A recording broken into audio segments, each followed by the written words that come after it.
Kelts, author of Japanamerica, and we're going to ask him a couple quick questions about what his experiences with conventions. So, first off, what was your first convention experience like, anime or otherwise?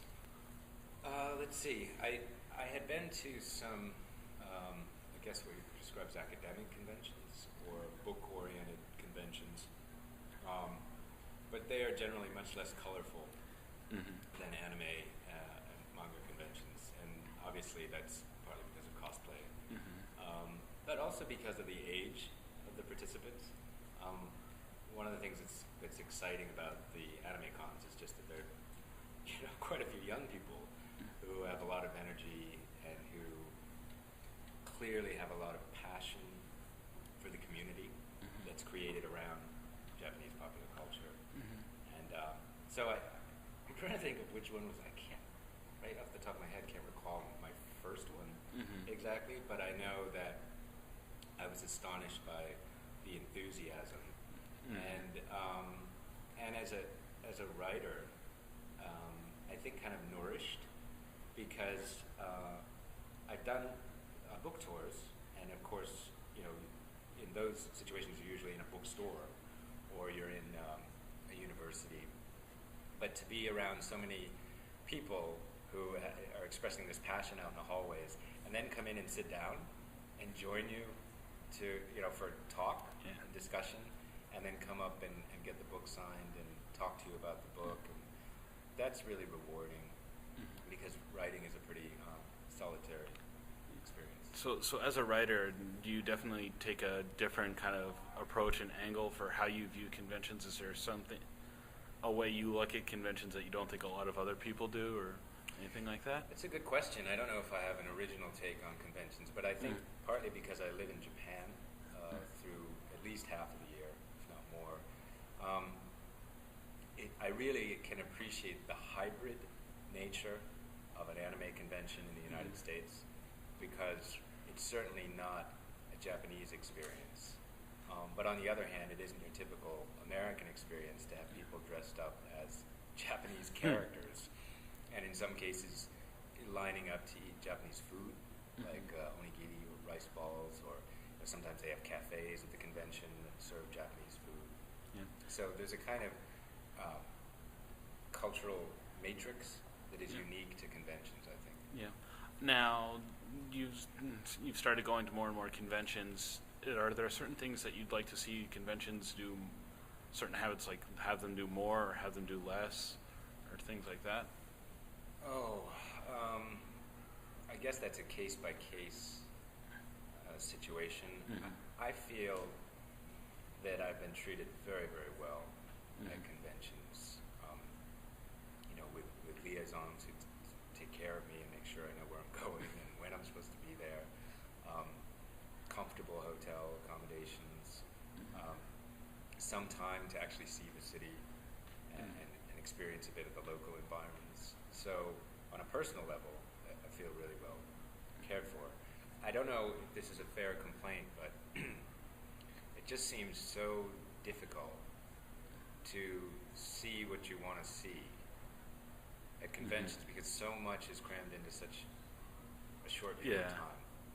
I don't think there's a solution to that, but I wish there was. I guess what I wish, and again, this is not to slag off anybody who organizes the cons, but I wish there was some way to categorize a little more of the material or the goings on. For example, just today there was a screening I would have loved to have seen, but it was at 10 o'clock in the morning, and I had a panel at noon, and I always need to sit down and prep for my panels. So I was thinking, I wish they didn't have a film screening at 10 o'clock in the morning, But again, I know how difficult it is to slot in all these things, and also when you're dealing with two different countries. This was a screening with a director who's flown in from Japan, Makoto Shinkai. Yeah. And it's very hard to organize all that with people flying in from so far away. So it's not really a complaint, it's just a frustration.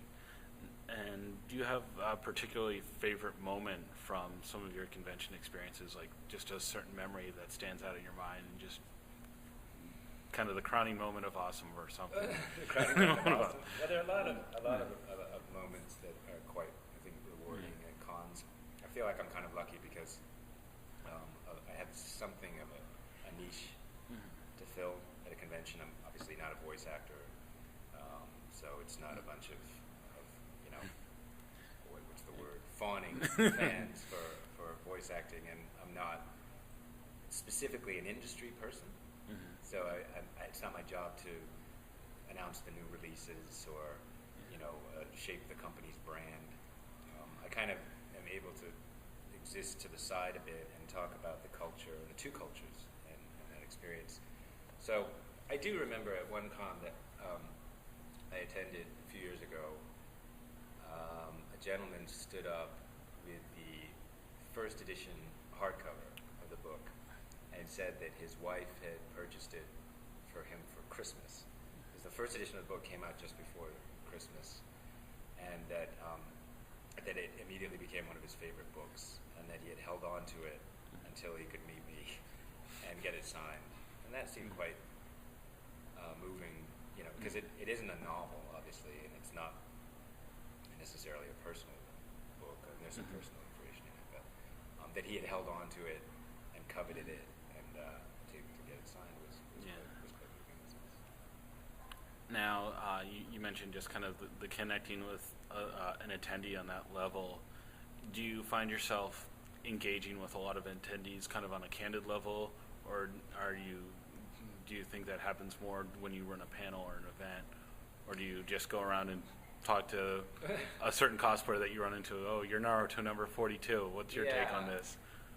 That's a good question. I mean, I hope I'm pretty candid, and in the time and place when, if I'm signing books, or I guess sometimes after the panel, although it's pretty intense because usually someone else is coming into the room. It's important to respect their space and pack up and move things out. And then at a book signing table, there's also a lot of other activity going on. So it's hard sometimes to really get a substantial conversation, but I try to be as candid and open as I can. I also try, as you alluded to, I try to learn about where the people are coming in from and their backgrounds and so on. But it's not easy because also there's the challenge of having to go work back at my hotel because I'm a writer. So I have deadlines, I have other things that are going on in my life. So I can't spend all day on the convention floor.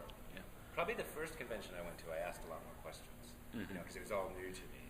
Exactly. Now it's harder. Okay, and lastly, where can people find out more about what you're up to? What are some of the best ways to find out what you're doing and find out more about you?